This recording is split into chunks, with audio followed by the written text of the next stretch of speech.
మీ సంతాన కలను నిజం చేసుకునేందుకు ఈ రోజే 49 సంప్రదించండి 9390501418. నేను బెంగళూరులో ఉన్నప్పుడు ఆ టైంలో ఐఎమ్ టాకింగ్ ఆఫ్ 1988, 89, 90, 91, 92 ఆ 5 ఇయర్స్లో అక్కడ నాకు డిపాజిటే ₹1,50,000 ఇవ్వాల్సి వచ్చింది. ఆ టైంలో ₹1,00,000. ఆలోచించండి. ఓకే, ఇప్పుడు హైదరాబాద్ ప్రాబ్లం ఏంటంటే అప్పుడు ఈ concerned MD of that company దగ్గర నేను అడిగాను, సార్ ఏం జరుగుతుందంటే ఆయన చెప్పారు, కమర్షియల్ ప్రాబ్లం లేదు, మేము అమ్ముతున్నాం, వీఆర్ అడ్వైజరీ ఫేమ్, మేము అడ్వైస్ చేస్తాం మా క్లయింట్స్ని ఇక్కడ కొనండి అంటే వాళ్ళు వింటారు మా మాట, ఎందుకంటే we do lot of research. కానీ డొమెస్టిక్ సెగ్మెంట్కి వచ్చినప్పుడు ఇక్కడ ఉంది గ్యాప్. చూడండి, ఎందుకంటే ఆయన చెప్పిన కొన్ని దాంట్లో కొంచెం లాజిక్ ఉంది. ఒకటి, మీరు ఇప్పుడు 2 కోట్లకు అపార్ట్మెంట్ తీసుకున్నారనుకోండి, మీ upfront payment around 30 lakhs ఉంటుంది, మీ పాకెట్ నుంచి చేయాల్సి, మొత్తం లోన్ ఇయర్ కదా, 100% తీసుకుంటే 30 lakhs ఉంటుంది. ఇప్పుడున్న పరిస్థితుల్లో యంగ్స్టర్స్ ఎస్పెషలీ కొనటే ఏజ్ ఎంత అంటే 28 to 35 నడిమిట్లో కొంటారు వీళ్ళు. అప్పుడు దాకా ఒక మిడిల్ మేనేజ్మెంట్ లెవెల్కి వచ్చేస్తారు వాళ్ళు, అట్లీస్ట్ ఎంట్రీ లెవెల్ కాకుండా ఎంట్రీ లెవెల్ నుంచి కొంచెం ముందుకు వెళ్ళిపోతారు. నెలకు ఒక ఐటీ సెక్టర్లో ఉంటే ఒక 3-4 లక్షల జీతం ఉంటుంది. ఓకే, అదే టైంలో ఫార్మాలో కూడా సంథింగ్ సిమిలర్, కొంచెం తక్కువ ఉంటుంది. కానీ ఓకే, ఇంట్లో కొంచెం డబ్బులు ఉందంటే ఆ డబ్బులతో నడిపించుకుంటారు వాళ్ళు, వాళ్ళ ఫాదర్ మదర్ కొంచెం హెల్ప్ చేస్తారు, అది ఉంటుంది యూజువలీ. నాకు గుర్తుంది, నేను అల్వాల్లో నేను ఇల్లు తీసుకున్నప్పుడు, నా అపార్ట్మెంట్ తీసుకున్నప్పుడు 2003లో I bought it for 7.5 lakhs, 800 square feet అంటే 900 అనుకోవచ్చు. ఓకే, ఆ టైంలో అప్పుడు నా బిల్డర్ నాకు ఆఫర్ చేశాడు 3 bedroom ఇంకోటి, సార్ తీసుకోండి 11, ఎవడు తీసుకుంటాడని చెప్పి నేను చెప్పాను. ఇప్పుడు ఆలోచిస్తే తీసుకోవాలంటే బెటర్ అనిపిస్తుంది. కానీ ఆ అఫోర్డబిలిటీ ఇప్పుడు లేదు. మీరు ఆలోచించండి, 11 పోయి ఇప్పుడు మీకు 50 పెడితే కూడా మీకు సిటీ అవుట్స్కర్ట్స్లో ఎక్కడో వస్తుంది, రాదు. మీకు పొల్యూటెడ్ వాటర్ ఉంటుంది అన్ని, అట్లాంటి ప్లేసెస్లో తక్కువ ఉంటుంది రియల్ ఎస్టేట్ కాస్ట్. కానీ ఇప్పుడు జరిగింది ఇది. సో ఆయన ఏమంటున్నారంటే, ఇప్పుడు ఎవరు ఈ 30 లక్షలు పెట్టట్లేదు. వాళ్ళ భయం ఏంటంటే రేపు నా ఉద్యోగం ఉంటుందో లేదో, స్పెషలీ ఏఐ స్కేర్ వచ్చిన తర్వాత ఎంతమందిని తీసేస్తున్నారు, మన ఉద్యోగం రేపు ఉంటుందో తెలియదు. అట్లాంటి పరిస్థితులు నేను రిస్క్ ఎందుకు తీసుకోవాలి, రెంట్ వర్సెస్ బయింగ్ వచ్చేస్తుంది అనమాట. ఇన్వెస్ట్మెంట్ ఎప్పుడు ల్యాండ్లో చేస్తారు, ఇన్వెస్ట్మెంట్ అపార్ట్మెంట్లో చేయరు. ఇన్వెస్ట్మెంట్ గేటెడ్ కమ్యూనిటీలో కొంచెం ఉంటుంది అనుకోండి. కానీ ఇప్పుడు యూఎస్లో కూడా ఆ సిచ్యువేషన్ అదే వచ్చేస్తుంది. దీనికన్నా ముందు ఏంటి, వాడు H1Bలో యూఎస్కి వెళ్తాడు, ముందు చదవడానికి వెళ్తాడు, దాని తర్వాత ఓపీటీకి వెళ్తాడు, ఓపీటీ నుంచి H1Bకి వెళ్తాడు, H1B నుంచి గ్రీన్ కార్డ్ ట్రై చేస్తాడు, గ్రీన్ కార్డ్ తర్వాత సిటిజన్షిప్ ట్రై చేస్తాడు. పెద్ద ప్రాసెస్, 25-30 సంవత్సరాలు కూడా పట్టచ్చు. అప్పుడు దాకా వాళ్ళు 50 కూడా క్రాస్ అయిపోతారు కొంతమంది. అప్పుడు కూడా గ్యారంటీ లేదు. ఇప్పుడు చూడండి, ఇవాళ కూడా ఉంది, గ్రీన్ కార్డ్ ఎవరైనా వైలేట్ చేస్తే వాళ్ళని తీసి బయటపడేస్తాం. It's visa, it's not a citizenship document. Anyway, ఇప్పుడు యూఎస్లో ఉన్న వాళ్ళు కూడా భయపడుతున్నారు, H1B మీద వెళ్ళిన వాళ్ళు భయపడుతున్నారు, ఎందుకంటే వాళ్ళకి ఇవ్వాలి ఉంటుంది, రేపు ఉండదు ఉద్యోగం, తీసి పడేస్తున్నారు. ఇన్వెస్ట్మెంట్లో మనం అక్కడ వాళ్ళు ఏం చేస్తుంటే, అక్కడ అమెరికన్ బ్యాంక్స్ నుంచి బారో చేసి లో రేట్ ఆఫ్ ఇంట్రెస్ట్లో బారో చేసి ఇక్కడ ఇన్వెస్ట్ చేస్తుంటారు. వాళ్ళ అమ్మగారు నాన్నగారు ఇక్కడ ఉంటారు, వాళ్ళు పల్లెటూరులు ఉంటారు ఎక్కడో, వాళ్ళు తెచ్చి సిటీలో పెట్టుకుంటారు, ఎందుకంటే హెల్త్ ఇష్యూస్ ఉంటుంది వాళ్ళకి.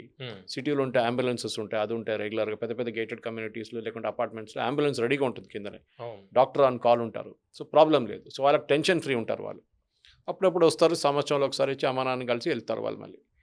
ఇప్పుడు వాళ్ళు ఇన్వెస్ట్ చేయట్లేదు, ఎందుకంటే వాళ్ళకి భయం, రేపు ఈ ఉద్యోగం ఉంటుందో లేదో, నేను పెట్టాను, నాకు ఈఎంఐలు కట్టాలి కదా ప్రతి నెల, ఈఎంఐ ఎవడు కడతాడు, ఆ భయం వచ్చేస్తుంది వాళ్ళకి. This is not my answer, this is an answer from one of the biggest real estate advisory firms అన్నమాట. ఆయన చెప్పిన మాట ఇది, అది ఓపెన్గా చెప్పారు. వాళ్ళ వీడియో వచ్చి ఉంటుంది బహుశా ఇప్పుడు.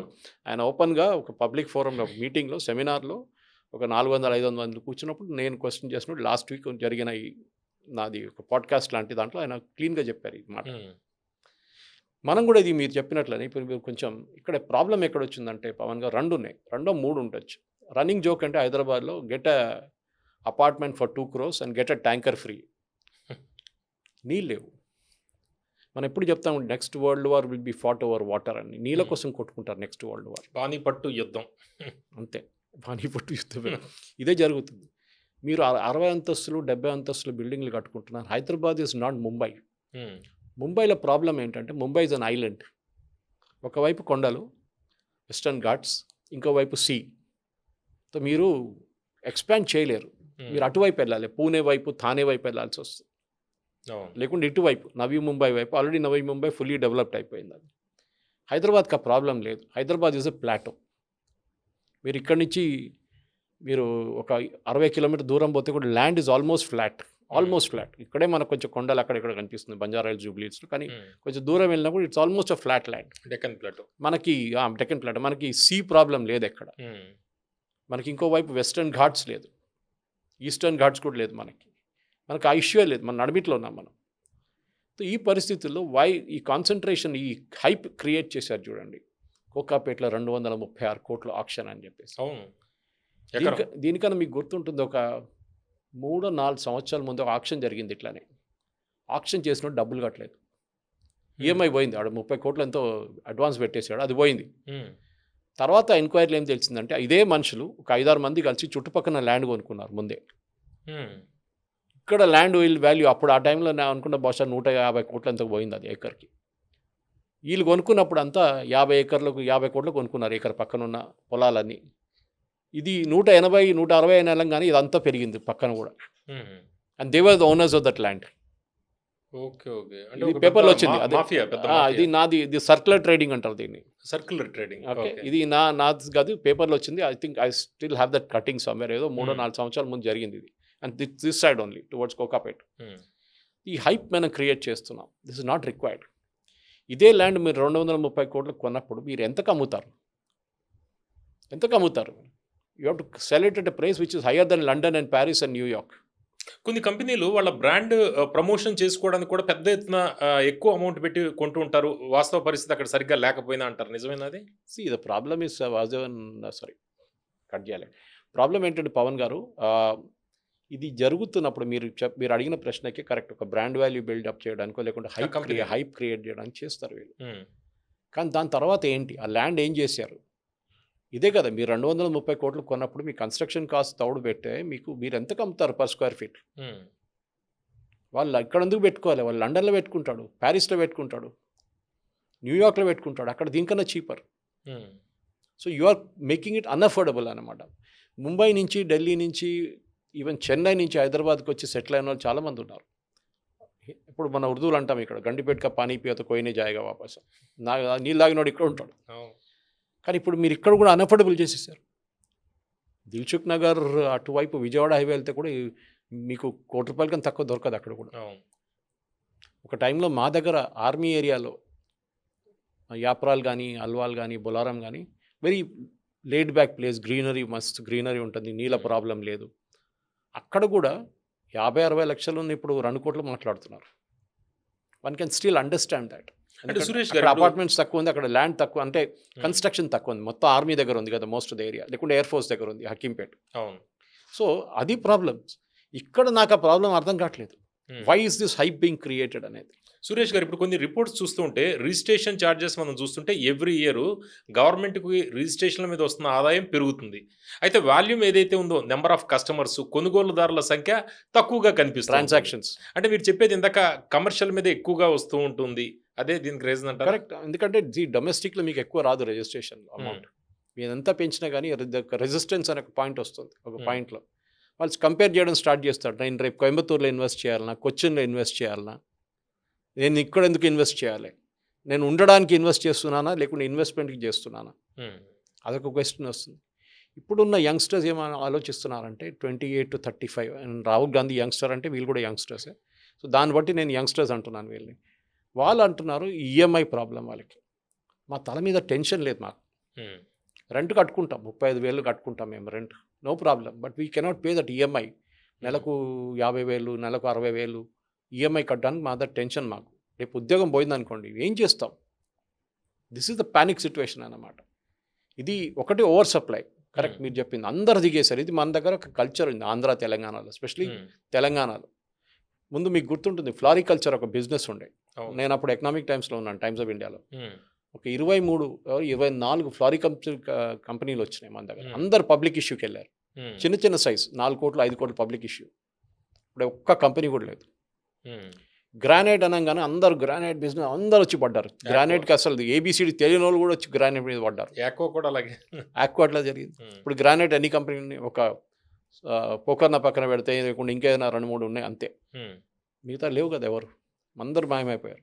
రియల్ ఎస్టేట్ కూడా అలా వచ్చేసారంటారు. అదే అంటారు. ఇక్కడ ఏమైందంటే ప్రొఫెషనల్గా రియల్ ఎస్టేట్లో ఎన్నో సంవత్సరాలు ఉన్న వాళ్ళ సక్సెస్ చూసి అరే వాడు టెలివిజన్ ఛానల్ కొనేసినాడు, వాడు డబ్బులు ఇంత సంపాదించాడు, వాళ్ళు అక్కడ పెట్టుబడి పెడుతున్నారు, ఇక్కడ పెట్టుబడి పెడుతున్నారు, వాళ్ళ లైఫ్ స్టైల్ చూడండి, ఓకే, వాడు మే బ్యాక్ నడుపుతున్నాడు, లేకుంటే పోస్ట్ నడుపుకుంటున్నాడు, వాళ్ళ పిల్లలు చూడండి, ఓ మనం కూడా పెట్టారు, అంతే సంగతి.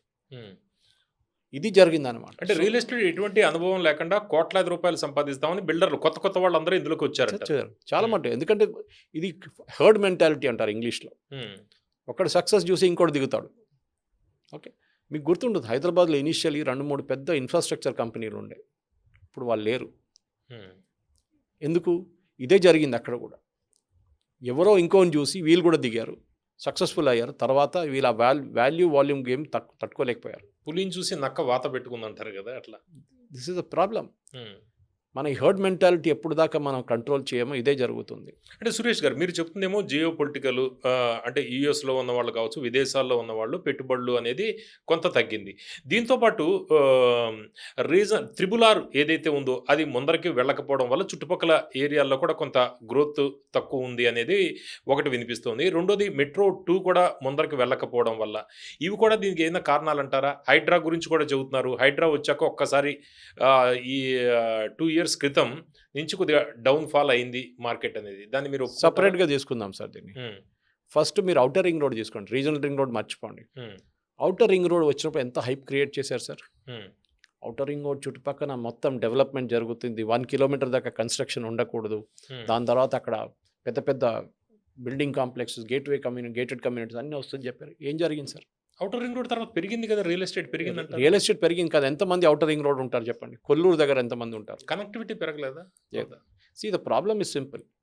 హైదరాబాద్లో మీకు ముంబై కాదు, హైదరాబాద్ ముంబైలో they prepare to travel to Pune every day by Deccan క్వీన్లో వెళ్తారు కొంతమంది, ఎన్నో సంవత్సరాల నుంచి పూణే దాకా. ఇప్పుడు వందే భారత్ ఉందనుకోండి, ఆ టైంలో ఈ పాత 4 గంటలు 5 గంటలు తీసుకున్న ట్రైన్లో పొద్దున 5 గంటలకు ఎక్కాక 9 గంటలకు దిగి ఉద్యోగం చేసి సాయంత్రం మళ్ళీ రిటర్న్ వస్తారు. ముంబైలో 2 గంటలు 3 గంటలు మీరు ఏం చెప్తారు, సిటీ అవుట్స్కర్ట్స్ నుంచి థానే నుంచి మీరు ట్రావెల్ చేసి వస్తారు, నవీ ముంబై నుంచి సిటీకి వస్తారు. ఓకే, బోరివిల్లీ నుంచి మీరు చర్చ్ గేట్కి వస్తారు. వాళ్ళకి ట్రావెలింగ్ కెపాసిటీ ఉంది, గంటన్నర ట్రైన్లో ఉంటారు వాళ్ళు. మన దగ్గర అట్లా లేదు. మన దగ్గర అందరికంటే నేను ఇప్పుడే చేరుకోవాలి, 5 నిమిషాలు ఉండాలి, అక్కడ 10 నిమిషాలు ఉండాలి. దానికోసం ఏం చేస్తారు, చుట్టుపక్కనే ఉంటారు. ఓకే, కానీ అఫోర్డబుల్ కాని వాళ్ళు ఏం చేస్తారు, వాళ్ళు దూరంలో ఉంటారు, వాళ్ళే ట్రావెల్ చేస్తారు ఎక్కువ. మీరు ఇప్పుడు కాల్ సెంటర్ సిస్టంలో చూస్తే క్యాబ్లు ఎన్ని ఉండే, క్యాబ్లు ఉప్పల్ నుంచి వస్తుంది, దిల్సుఖ్ నగర్ నుంచి వస్తుంది, ఇటు షామీర్పేట వైపు, మెడ్చల్ వైపు నుంచి, అన్ని చోట్ల నుంచి సిటీకి వస్తుంటుంది క్యాబ్స్, ఎంప్లాయీస్ని తీసుకొని. ఇది ప్రాబ్లం అన్నమాట మన దగ్గర. We're made it unaffordable totally. ఈ ట్రావెలింగ్ టైంలోనే మీ ఏం చెప్తారు, ప్రొడక్టివిటీ మొత్తం పోతుంది. ఇన్ఫోసిస్ వాళ్ళ క్యాంపస్ కట్టినప్పుడు పోచారంలో వాక్ టు వర్క్ అని కట్టారు వాళ్ళు. అక్కడే నడుచుకుంటూ రావచ్చు మీరు క్యాంపస్ నుంచి. పక్కన సింగపూర్ టౌన్షిప్ కట్టారు వాళ్ళు. ఇది మనం చేయాల్సి ఉండే, సిటీ నుంచి కొంచెం దూరం వెళ్ళి అక్కడ మీరు హబ్స్ క్రియేట్ చేయాలండి. ఇది మనం బెంగళూరు చేసిన అదే తప్పు మనం చేస్తున్నాం. ఎలక్ట్రానిక్ సిటీ మొత్తం వాళ్ళు ఒకవైపు డెవలప్మెంట్ పెట్టారు, సర్జాపూర్ రోడ్ కానీ ఎలక్ట్రానిక్ సిటీ ఇటువైపు వైట్ ఫీల్డ్ మొత్తం పబ్లిక్ అక్కడే. మీరు ఆ సిల్క్ రోడ్ క్రాస్ చేయాలంటే, సిల్క్ రోడ్ జంక్షన్ క్రాస్ చేయాలంటే ఇప్పుడు కొంచెం బాగుంది, కానీ ముందైతే గంటసేపు పడుతుండే. ఐ సు stay near silk road, BTM లేఅవుట్లో ఉంటుండే నేను ముందు. అప్పుడు ఏ ప్రాబ్లం లేకుండా 88లో. నా దారుణం పరిస్థితి. మీరు ఎలక్ట్రానిక్ సిటీ నుంచి ఎయిర్పోర్ట్కి వెళ్ళాలంటే మీరు ఒక 4 గంటల ముందు బయలుదేరాలి, అంత దారుణం ఉంది పరిస్థితి. అప్పుడు కూడా షూర్ లేదు, you're not sure will reach in time, అంత ట్రాఫిక్. ఇది మనకు Hyderabad population is around 1 crore Pavan garu. ఇప్పుడున్న 1.2 అంటున్నారు, చూడాలి సెన్సస్లో ఎంత వస్తుంది. మన దగ్గర 1 కోటి వెహికల్స్ ఉన్నాయి. అండ్ దెన్ పక్కన ఉన్న డిస్ట్రిక్ట్స్ నుంచి వెహికల్స్ కూడా ఎక్కడ తిరుగుతుంది, నంబర్ ప్లేట్ చూస్తే తెలిసిపోతుంది మీకు. ఎందుకు? ఇది ప్రాబ్లం. ఆ ట్రాఫిక్ అంతా వచ్చి అక్కడ పడుతుంది, మీరేమో కట్టుకుంటూ పోతున్నారు ఇంకా 60 అంతస్తులు 70 అంతస్తులు. నీళ్ళు ఎక్కడున్నాయి? The biggest challenge is water. ఇప్పుడు ఏమైనా అంటారు, మేము కృష్ణా తీసుకొస్తాం, గోదావరి తీసుకొస్తాం అంటారు. మీరు అక్కడ కృష్ణా తీసుకున్నారు ముందు, ఇక్కడ నల్గొండ అటువైపు నుంచి, అది ఇప్పుడు అయిపోయింది. Now you're trying new sources. మీరు ఒక డెవలప్మెంట్ అనేది ఉండాలి డెఫినెట్గా, కానీ క్రేజీ డెవలప్మెంట్ ఉండకూడదు. అంటే మా మలయాళంలో అంటారు, it is like almost your మీకు డబ్బులు ఎంత సంపాదించి దానికన్నా ఎక్కువ సంపాదించాలి, ఇంకా ఎక్కువ సంపాదించాలని చెప్పి అత్యాగ్రహం. That is the word we use in Malayalam. తెలుగులో నాకు దాని ఈక్వల్ అని తెలియదు, కానీ దట్ ఇస్ ఇట్. సో అది ఉండకూడదు. You make it sensible. ఇప్పుడు మీరు అన్అఫోర్డబుల్ చేసేసారు. మీ లాజిక్ ఏంటి? ఐటీ వాళ్ళు ఉంటారు, వాళ్ళు ఎంత అనుకుంటారు, ఐటీ డ్రీమ్ ఇస్ ఓవర్. నేను అనట్లేదు. You look at all the major IT stars, వాళ్ళు కూడా అంటున్నారు IT dream is over. Okay, ఒకటి ఏఐ వచ్చింది, చాలా మార్పులు తీసుకొచ్చింది. ఒరాకిల్లో చూసాం దాదాపు 15,000 మంది లే ఆఫ్ ఇండియాలో, మొత్తం 35,000 దేశం మొత్తం, ప్రపంచం మొత్తం. ఎంట్రీ లెవెల్ జాబ్స్ లేదు సార్. పవన్ గారు, మీరు క్యాంపస్ రిక్రూట్మెంట్కి వెళ్ళండి, 5%, 10% మంది కూడా ఉద్యోగాలు రావట్లేదు. కానీ వాళ్ళు హోర్డింగ్లో పెడతారు 100% ప్లేస్మెంట్ అని. కరెక్ట్. కానీ మనకు అక్కడికి వెళ్తే నిజం తెలిసిపోతుంది ఎంత అని. Okay, because everything repetitive task అంతా ఏఐ తీసుకుంటున్నారు ఇప్పుడు. అన్ని కంపెనీలు, పెద్ద ఎంఎన్సీస్ అన్ని కూడా లే ఆఫ్స్ ప్రకటిస్తున్నాయి కదా. సో లే ఆఫ్స్ ఎందుకు? They are bringing efficiency into the system. ఇప్పుడు మీరు ఆ కంపెనీని కాంటాక్ట్ చేయాలంటే ముందు కాల్ సెంటర్ ఉంటుండే, ఇప్పుడు కాల్ సెంటర్ లేదు. ఇప్పుడు చాట్ బాట్కి వెళ్ళిపోతారు మీరు, డైరెక్ట్ వచ్చేస్తుంది అక్కడ. కొంతసేపు అయినాక ఏఐ అది డిటెక్ట్ చేస్తుంది మీరు సీరియస్గా మాట్లాడుతున్నారా లేకుంటే మీరు కొంచెం రిఫ్రాగా మాట్లాడుతున్నారా. మన అట్లా జరిగింది. I got into chatbot. నేను లాస్ట్ చెప్పాను, ఎలక్ట్రికల్ పాయింట్ అది కాలిపోయింది మాది, మీ డివైస్ యూజ్ చేసి ఏం చేయమంటారు అంటే ఇమీడియట్గా హ్యూమన్ వచ్చేసాడు. Okay okay, tell me sir, I will take care of it now అన్నాడు. అప్పుడు చెప్పాను నేను ఇట్లా జరిగిందా బాబు అంటే, tomorrow I send technician sir అన్న. Very good. సో మన ఇది ప్రాబ్లం ఎక్కడ వచ్చిందంటే, మనం అనుకున్న డిమాండ్, ఇప్పుడు ఎకనామిక్స్లో అంటా చూడండి, సప్లై అండ్ డిమాండ్ ఈక్వల్ ఉండాలి. ఈ సప్లై చాలా అయిపోయింది, డిమాండ్ లేదు. ఇన్వెంటరీ పెరిగిపోయింది, ఇన్వెంటరీ విపరీతంగా పెరిగింది. సురేష్ గారు, ఇప్పుడు హైడ్రా అంటే పొలిటికల్ యాంగిల్ మనం చూస్తే, ఇక్కడ కాంగ్రెస్ సర్కార్ వచ్చాక వాళ్ళు తీసుకొచ్చారు హైడ్రా, ఒక చెరువుల్ని రక్షించడానికి, మంచి ఉద్దేశమే. అయితే హైడ్రా వచ్చిన తర్వాత ఒక ఫోబియా, ఒక భయం, ఒక ఆందోళన, ఇళ్ళు ఉంటాయా లేదా, రేపు ఏదైనా ఒక ఫ్లాట్ కొనుగోలు చేస్తే ఏమవుతుంది, అది కరెక్ట్గా ఉందా లేదా అని ఒక తర్జన భర్జన, ఒక అనుమానం, వీటితో కూడా కొంత రియల్ ఎస్టేట్ మీద పడింది అనేది ఒకటి వినిపిస్తుంది. కరెక్టే అంటారా అది? లేకపోతే జనరల్గా ప్రపంచం మొత్తం మార్కెట్ ఇట్లాగే ఉందా రియల్ ఎస్టేట్? లేదు, హైడ్రాని నేను తప్పు పట్టను పవన్ గారు. హైడ్రా బాగా పనిచేస్తున్నారు with in their constraints, Ranganath గారు కానీ వాళ్ళ టీం కానీ. ఎందుకంటే వాళ్ళతో రీసెంట్లీ మా అమ్మ కూడా దగ్గర ఒక ప్రాబ్లం ఉండే. మంచి ఉద్దేశం. ఓకే, వాళ్ళు బాగానే పనిచేస్తున్నారు. అక్కడ పెద్ద పెద్ద రాక్స్ ఉండే, ఏదో రియల్ ఎస్టేట్ కంపెనీ వాళ్ళు వచ్చి రాకులు పెద్ద పెద్ద అప్పుడు ఉన్న, అంటే తొలి రోజుల్లో ఒక భయంతో రియల్ ఎస్టేట్ కొంత స్తబ్దత వచ్చేసింది హైడ్రా తీసుకొచ్చిన కొత్తలో. మీరు తప్పు చేయకపోతే మీకు భయం ఎందుకండి? సింపుల్. హైదరాబాద్లో ప్రాబ్లం ఏముందంటే, మన టైటిల్స్ క్లియర్ లేదు ఇక్కడ. నిజాం వెళ్తూ ఈ లెఫ్ట్ ల్యాండ్ అంతా మీదని చెప్పి ఒకటికి ఇచ్చేస్తుండే గుర్రం మీద. రిటర్న్ వస్తున్నప్పుడు మళ్ళీ అదే ల్యాండ్కి రైట్ సైడ్ హ్యాండ్ చూపించి ఇదంతా మీదని చెప్పి ఇంకోటి చెప్తుండే. అదే జాగీర్లు అంటారు కదా, ఇప్పుడు మణికొండ జాగీర్ ల్యాండ్ రికార్డ్, ఒక్క ల్యాండ్ 5 మందికి అమ్ముతుండే. దాని నడిమిట్లో వకఫ్ బోర్డు వస్తుంది, ఇది మాదంటారు. ఇన్ఫోసిస్ ల్యాండ్ కానీ, మైక్రోసాఫ్ట్కి ఇచ్చింది, ఐఎస్బీకి ఇచ్చిన ల్యాండ్ అంతా మాదంటారు. ఎక్కడ ఉంటుంది? Where there's no clarity of land. Hyderabad కూడా హాఫ్ ద టైం అనుకుంటా వాళ్ళు కోర్టుల కేసులు ఫైట్ చేస్తున్నారు. వాళ్ళ పని అది, ప్రొటెక్ట్ చేయడం కాదు, లేకులకు సంరక్షించడం. కానీ రాక్స్, ఇప్పుడు అమ్మగూడ ఇష్యూ మేము వచ్చినప్పుడు మేము వెళ్ళాం. Ranganath was very positive about it.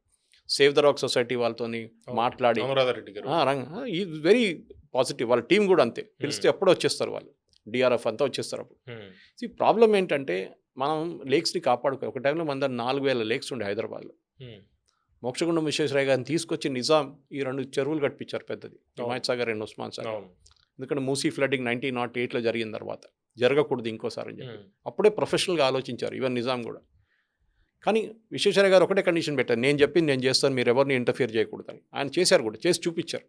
ఇప్పుడు మనం అదే 2 చెరువుల మీద డ్రింకింగ్ వాటర్ డిపెండెంట్ ఉంటాయి ఒక 20 సంవత్సరాల ముందు దాకా. తర్వాతనే కదా మంజీరా వచ్చింది, తర్వాత మంజీరా పోయింది. 5 లక్షల మందికి డ్రైనేజీ సిస్టమ్ పెట్టారంటే మొన్నటి దాకా అదే డ్రైనేజీ అదే నడుస్తుంది. ఇటువైపు బ్రిటిష్ వాళ్ళు ఉన్నారు, అటువైపు నిజాం ఉన్నారు. బ్రిటిష్ వాళ్ళ కంటోన్మెంట్ అట్లనే ఉంది ఇప్పుడు కూడా, ఎందుకంటే ఆ గ్రీనరీ ఎట్లనే మెయింటైన్ చేసుకుంటుంది. మాకు అల్వాల్ ఇప్పుడు కూడా బోర్వెల్ నీళ్ళు బాగా వస్తుంది, మాకు ప్రాబ్లమే లేదు. ఇంత సమ్మర్లో కూడా నో రెస్ట్రిక్షన్ అట్ ఆల్. ఎందుకంటే అటువైపు ఆర్మీ ఉంది, ఆర్మీ ఏరియా. రైల్వే క్రాసింగ్ చేయగానే ప్రెసిడెంట్ ఎస్టేట్ ఉంది, రాష్ట్రపతి నీళ్ళే. మాకు నీళ్ళు ప్రాబ్లమే లేదు. అవి లేకున్నా అనుకోండి, అక్కడ కూడా 60 అంతస్తుల బిల్డింగ్లు వచ్చేస్తుండే.